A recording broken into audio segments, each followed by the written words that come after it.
A warm welcome to Yamaha factory racing rider Ben Spies. Hi Ben. How's it going? Ben, how are you gelling with the 1000cc M1? Is this a better bike for you than the 800? Yeah, I'd say the 1000cc suits me a little bit more than the 800. It's you know, more or less the way I ride with having more torque. Being a bigger rider, the extra horsepower helps, and Yamaha's done a fantastic job getting us a good base package, and preseason testings went well and good time. So I would say, you know, so far so good. Your testing results were indeed pretty impressive. Do you feel you can really challenge your teammate this season?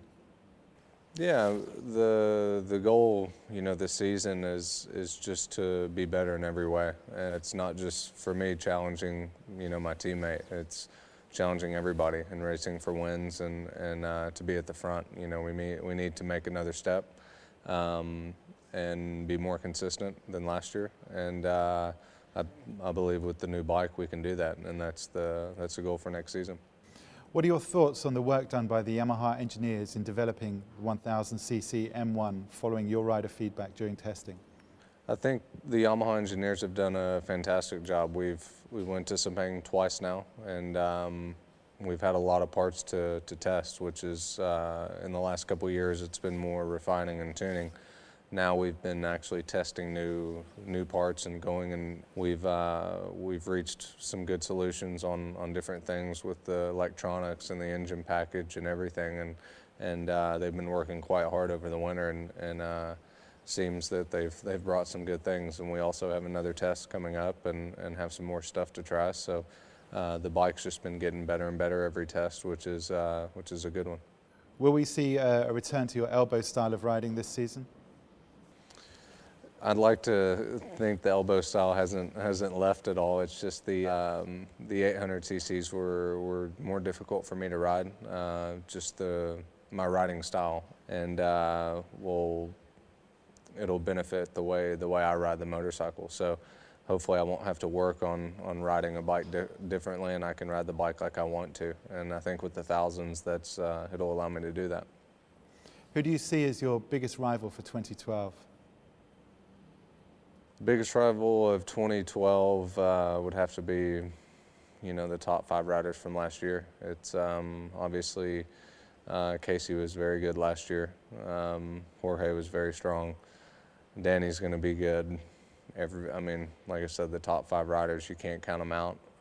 With the new thousands coming, it's going to be interesting, you know, at the first race to see where all the bikes are, and once we go to the first couple different tracks and see where everybody is. So right now it's just not putting, you know, my thoughts on one person. I'm just kind of keeping an eye on everybody, and more so just focusing on, you know, me and trying to get 100% out of that. If we can do that, I think we can, you know, achieve the you know, the goals we want to. Which tracks do you think are going to give you your best chance of a win this season? Best tracks, I would say, would have to be always, you know, the American tracks for me. Just, you know, they're the home races. But you know, Indy was quite good for us last year, pace-wise. The first couple laps wasn't so good, but Assen again was, you know, my first win, and we've always had, you know, a lot of luck there. Every track, you know, I need it to be my favorite track next year. So that's our thoughts for next year, is just going every weekend, concentrating on getting 100% out of that weekend, and you know, not focusing on too much of the championship, just getting 100% every time we get on the bike, and at the end of the year, you know, hopefully that results into a good finish. How do you feel about the CRT bikes on the grid this season? Do you think there will be a danger to the faster factory bikes? With the CRT bikes, I think it's I don't think it's a danger thing. I think it's good that it's adding more bikes to the grid. You know, it's good for TV. It'll be interesting to see, you know, how well they do. It's a very foreign territory for them, just because they have a lot of development to do.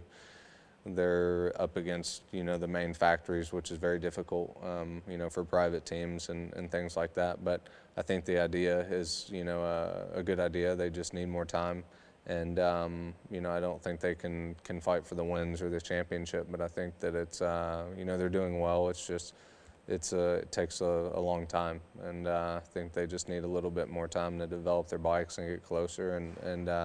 But again, to fill the grid up, more bikes on the grid, it's good for the series. With your contract coming up for renewal this season, do you feel an extra pressure to perform?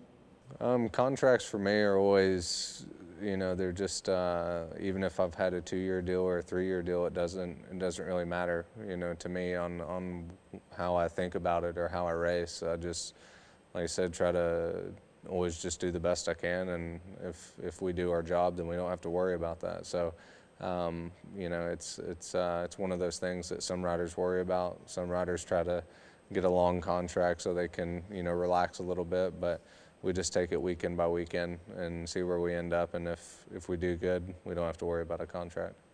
And finally, what do you think are the unique characteristics of the 1000cc M1 that will give you an advantage over your rivals? The 2012 M1 is, for me, it's just a very good balance, like the 800 was, but we seem to have improved, our weaker points of the bike. And again, the balance of the bike is the key thing. So when we go to one track that's an extreme from a different track, it works well there. I'd say it doesn't have one general strong area. It just has, every area is not weak, and it's a good balanced bike, and that's what we need for a full championship with as many races as we do. Ben, thank you for your time. Thank you.